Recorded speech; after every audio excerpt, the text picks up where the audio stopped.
Good morning. Thank you for coming today in this cold weather. A couple announcements before we get on to our main speaker. I'd like you to come back on January 4th. That's a Thursday. It's about 2 weeks from now. And you can keep all your resolutions that long. You're probably doing better than me. But our speaker is a man named John Michael Lawrence. He's a graduate of Wright's Memorial High School. That's a high school on the east side of town, and of University of Southern Indiana. He's what we call an archivist.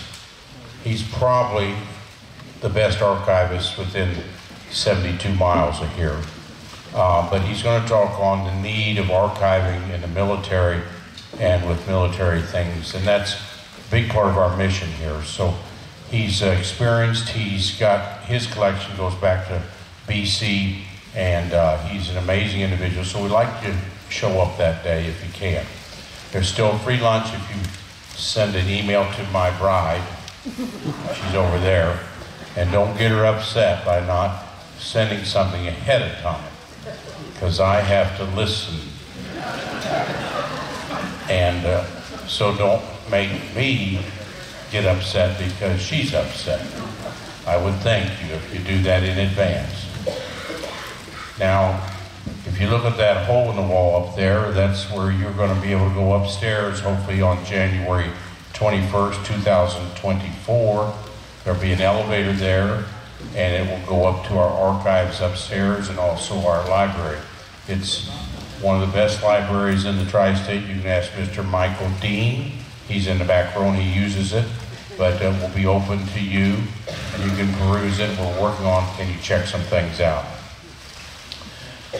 That big wood box behind you is going to look a lot different in the next month and a half or so. It's 14 feet by 14 feet. And the lady to my right, her name is Lezlie Simmons, and we've had so much luck with her in what she's doing for that big box.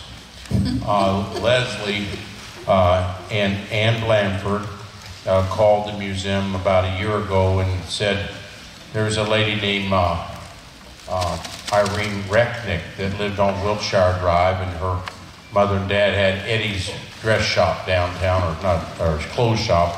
It's next to the YMCA. And if any of you have any items from that clothes shop, we'd like to have them for our museum. But anyway, Irene was, she will tell you I'm not going to steal her thunder because I can't say much more, but she's going to talk, and we're going to make a Holocaust room in that little box back there. And there's not a good Holocaust museum until you get up to about Terre Haute, to my recollection. Chicago's got one. And Evansville should have had one a long time ago, but that will be the beginning of evolution of letting younger generation know what atrocities happened from late 30s to 45 or so.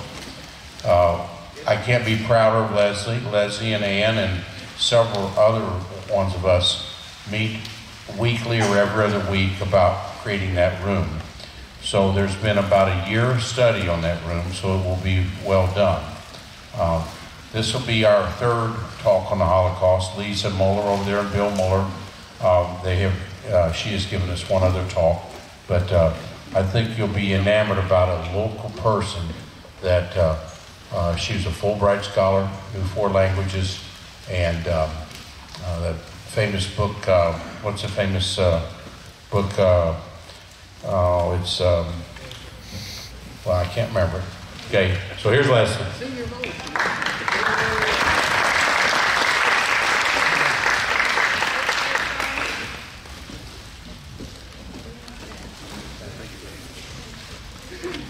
It's your lifeline.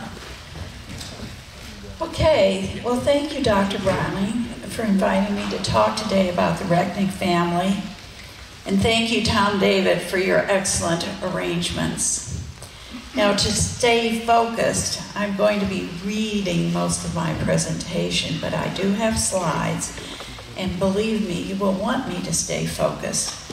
I've researched and read so much about the Holocaust and the Rechnics over the past year that I can easily go off on tangents, and Lisa understands that, and she has the same problem.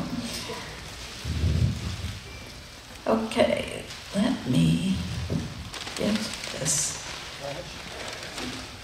Rising before dawn, day after endless day, for a grueling march to the factories. Those who fell during the march were torn by guard dogs, while their fellow prisoners stepped over the bodies. It was less than existence in the death mill of Auschwitz. Every day when you got up in the morning, there were 20 or 30 people dead from being hungry. These are the words of Edward Rechnick. Always present was the pall of smoke from the fires of Auschwitz, welcoming those assigned to the gas chambers. We saw them go in and not come out. We saw the flames night and day. We smelled the burning bones. These are the words of Regina Rechnick.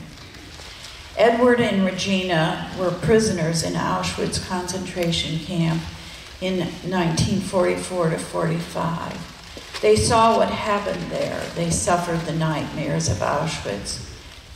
Their parents, grandparents, brothers, sisters, aunts, uncles, nieces, nephews, and cousins were murdered there. I'm going to show you a few more pictures that illustrate. That first one was a roll call at Buchenwald, and should go back. You can see the man in the front room. It's Rose being held up by his friends. This is a group of forced labor Jewish women, scars covering their shaved heads. This is the IG Farben factory at Auschwitz. They produce synthetic rubber, which we call nitrile. And this is in the process of being built. It was only 6 miles from Auschwitz. They chose that site for several reasons. One was it was away from the bombing in Germany. They had a really good railroad system that went into Auschwitz. There was coal nearby that they used in their processes. And they had really cheap labor. They used the prisoners from Auschwitz. This is more pictures. The one on the left is some men working outside, moving rock. That was during the, again, the building process. In the upper right, you will see Himmler walking with one of the officials from the factory. Himmler was head of the SS and ran the camp system. The woman down on the right is working in the finished plant. This is a picture of forced labor, men working in the Simmons plant. They made electrical equipment and aircraft for aircraft and submarines. And this is a picture of some men in the barracks at Buchenwald. Eddie spoke about the people dying of hunger, and you can see how emaciated they were. This is actually at Liberation. I don't have a picture of Auschwitz at that time, but you can see the crowded quarters. I mean, they had no privacy, and they were crowded together for sleeping. Diseases were rampant because of it. If you can see it, they had metal bowls they were using as pillows. And this is a gas chamber and crematorium. It's number 4 at Auschwitz.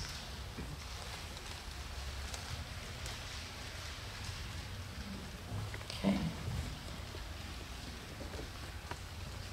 That's what the concentration camps were like that were run by the German Nazis. But in the early years of the Holocaust, Those are the years 1933 to 38. This is the time when the Nazis under Adolf Hitler were coming to full power and dictatorship in Germany. With their pseudoscientific theories, anti-Semitic policies, their intimidation and violence, their propaganda, false flag schemes. During those pre-war years, the Rechnics were living peacefully and productively in Poland.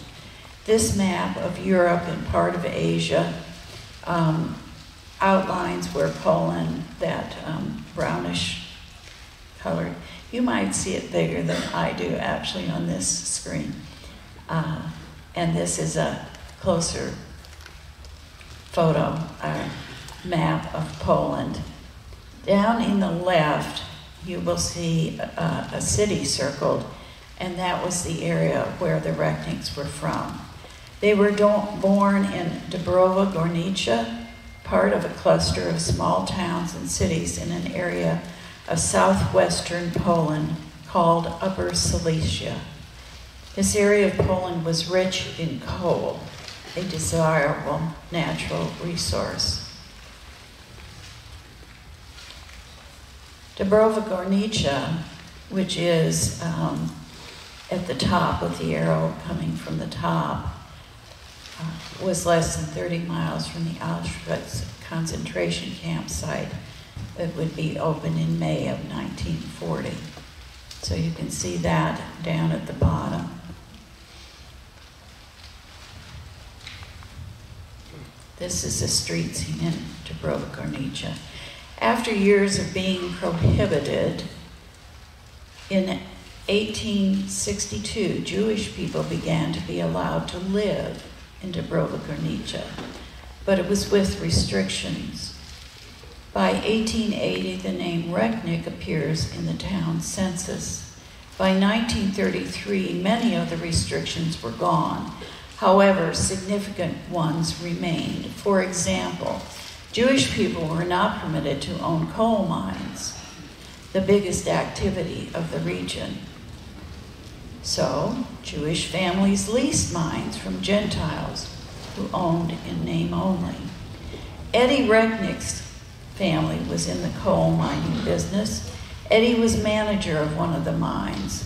Irene Rechnick, their daughter, recalled that her father was well liked by the workers because he would go down into the mines with them and sometimes bring miners home, and they would drink together. Eddie was born in 1905. Regina Rechnick was born in 1907.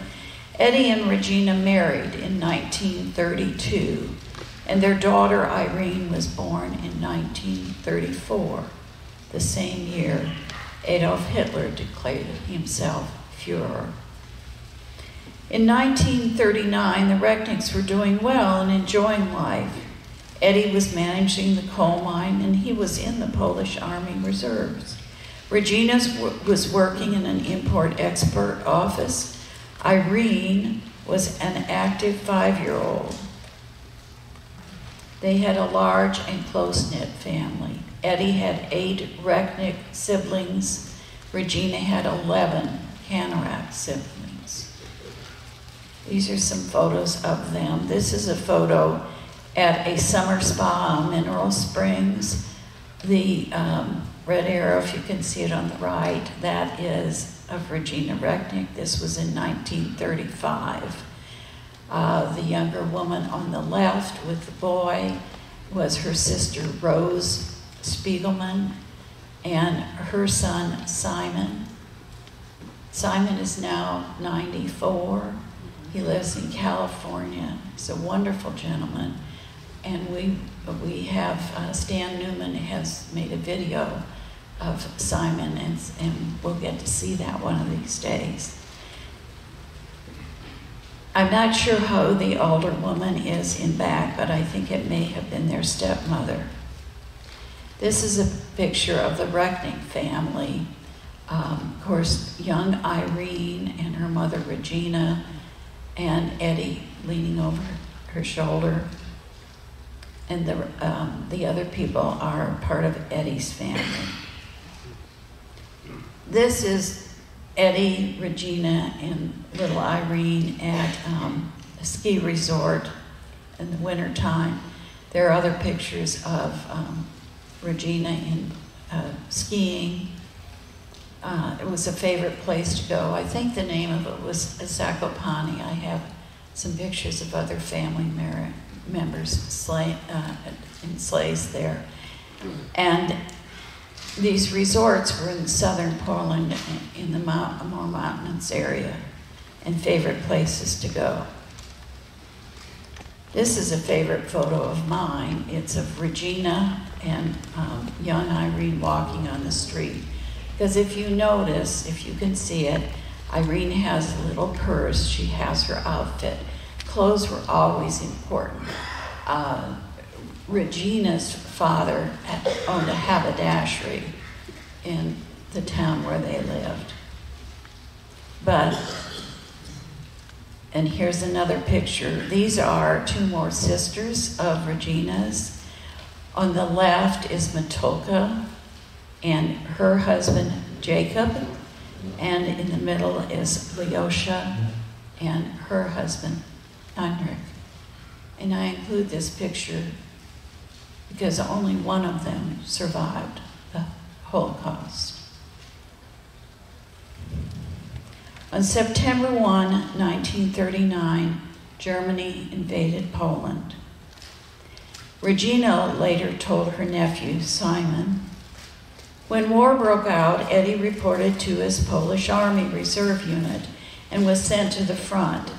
As German tanks appeared and overran the Polish defenses, the Polish soldiers retreated east, and Eddie with them found work in a factory in the eastern Soviet-occupied area.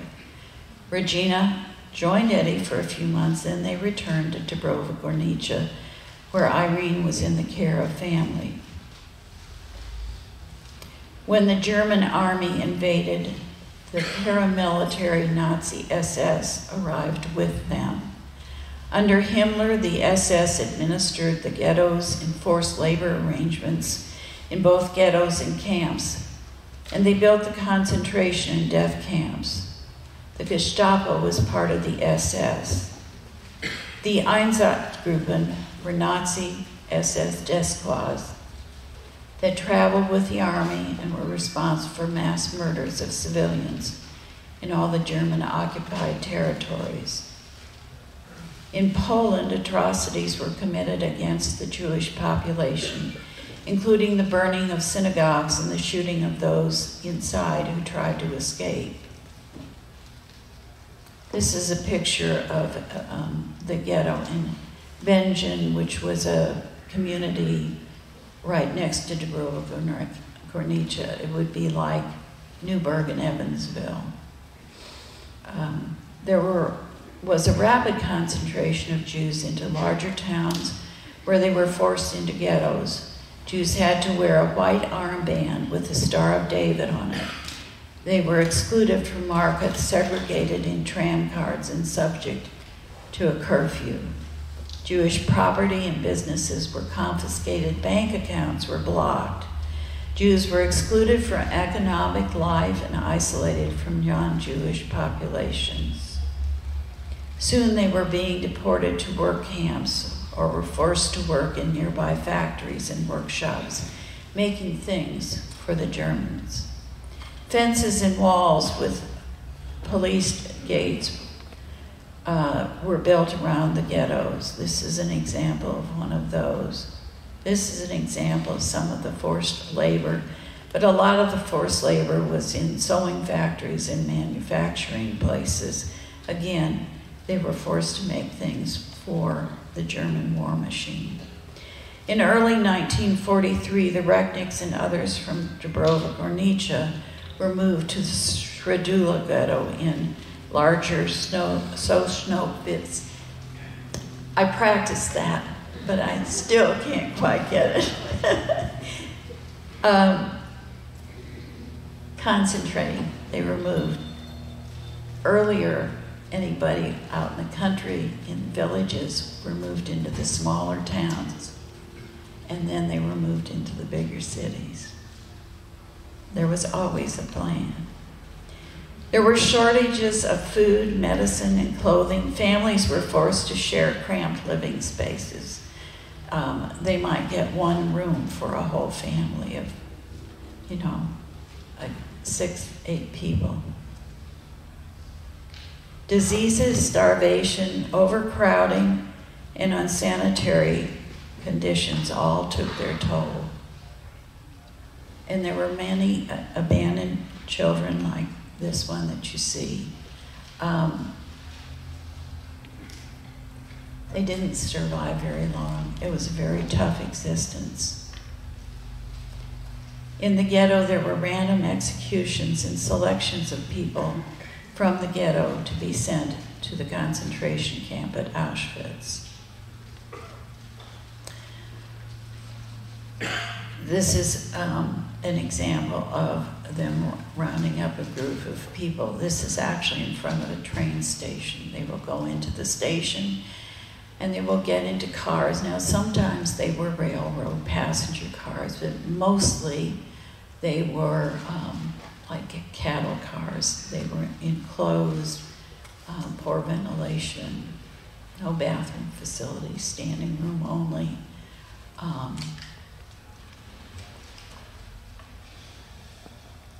While the Rechnics were in the ghettos, they attempted several escapes. One time the Rechnics were smuggled out and were in hiding.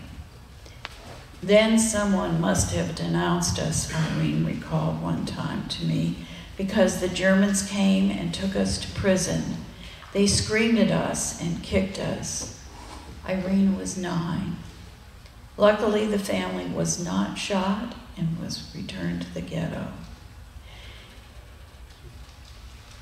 In early 1944, Irene was smuggled out of the ghetto and hidden with the family of a Polish miner who'd known her father.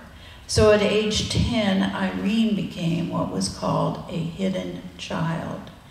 If the Nazis discovered a Jewish child, they would send the child to a concentration camp, where those under age 12 were usually killed. Older children became slave labor. Irene recalled that one day the man who was hiding her said to her that he thought the Nazis were generally right about the Jews. However, he did feel differently about her father and hoped he would be safe. Irene lived in constant fear and had to run into the bedroom to hide when anyone came to the house. This is a picture of the entrance. Actually, it's the entrance to Birkenau. Birkenau was Auschwitz II. It became the largest of the killing centers at the camp. We won't detail all of that today. There was an unloading ramp, but you can't see. This shows you people on the ramp. They have just gotten off of a train, and this is the selection process where they would be separated. Shortly after Irene was hidden, the ghetto where Eddie and Regina still were was liquidated, and they were sent to Auschwitz, where they were separated. Both were selected for labor. Eddie was sent to a subcamp where he worked in an airplane parts factory, and Regina worked in a munitions factory. Atulka, whom you saw earlier on that street scene of 4 people, and her daughter, Lucia, age 5, were also sent to Auschwitz. Matulka was selected for labor. However, she would not leave her daughter, so she went to the gas chamber with her. This is one of Bruce Green's photos of the crematorium at Auschwitz. By the end of 1944, Germany was losing the war. The Soviet Union was advancing from the east The Soviets liberated Auschwitz-Birkenau on January 27, 1945. Unfortunately, just 10 days. Hi, Ann. Good to see you. Unfortunately, just 10 days earlier, 60,000 prisoners from Auschwitz, including Eddie and Regina, were forced in a death march west to Germany. 15,000 prisoners died on that death march in the middle of winter. This is, I'm sorry, I know these are poor quality maps, but if you just look where the circles are, it's the same one you saw earlier with the town of Dubrovnik in the black circle with the arrow up on top, Auschwitz below. And now you see to the left 2 circles. And those were the towns of Klavitz and Wutzislaw, where prisoners were marched from Auschwitz. It was the middle of winter. This is a photo of Auschwitz, of the electrified fences and the snow on the ground. Simon Spiegelman wrote about that death march, and this is what Regina had told him about it. Regina and Leosha followed the emaciated and tired bodies inching forward on the road. The Nazi guard shot those who fell behind or moved out of line. Prisoners moved 1 foot in front of the other in the snow that turned to ice under their feet. The thirst was unbearable.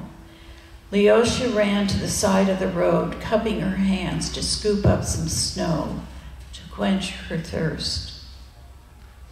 A shot rang out, and she fell face down into the snowbank.